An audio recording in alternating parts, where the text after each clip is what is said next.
What's up, y'all?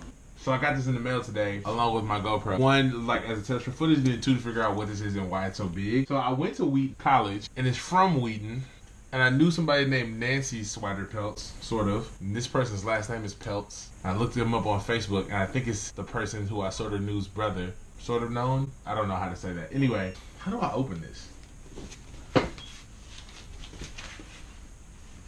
Well, it's cool because I'm editing this, so I'll just be back and magically have a sword or something. I ain't had no sword.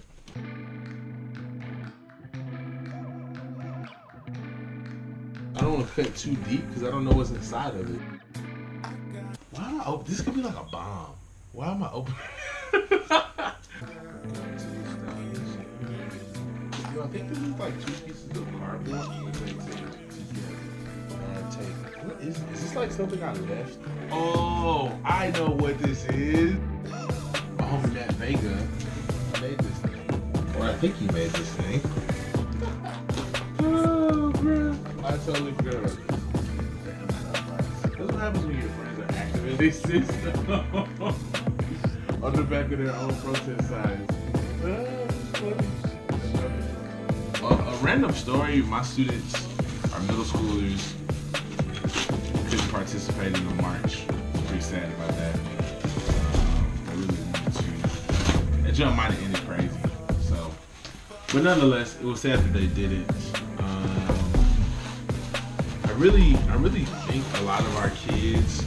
Senor Oscar Romero right here. Oscar Romero is OG, man. When I moved back to Memphis, I really wanted to study men of God who changed their cities. One of the first books I bought was about this guy. I was planning on being a monk and never dating. Then I had a rap show and I met my wife. But the whole not dating anybody thing, nah. But Oscar Romero is dope though. Dude's Christianity has like significantly impacted my faith. I gotta figure somewhere to put this thing. I might put it back here. Squad, me and my mom. Editing, and I realized I never finished the story about my students. But pretty much, man, yeah, they just didn't get. They've been prepping and thinking about this for a minute, and we found out that our middle schoolers wouldn't be able to participate in it. And, you know, I think it's just really important. The more that I learn about the stories of the past and about Memphis's history and people like Larry Payne or the Invaders, and I got to tell you all those stories later, but. Man, I feel like the youth are so important, and if they don't know that their stories are connected to what's going on, then we'll get to a point where we'll ask, why aren't the kids, or why don't teenagers, or what's wrong with kids, and we won't be able to answer the question realistically because they were never included or given the opportunity to tell their stories when they wanted to.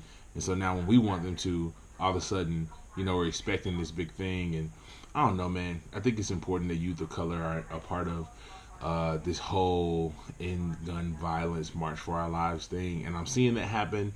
But in Memphis specifically, man, I think it's important that Southern youth are a part of that, and that youth in Memphis, where Martin Luther King was killed, are a part of this.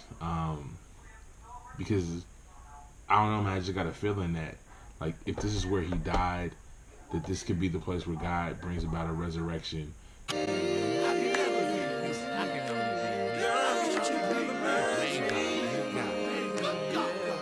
Show you his drink. I can never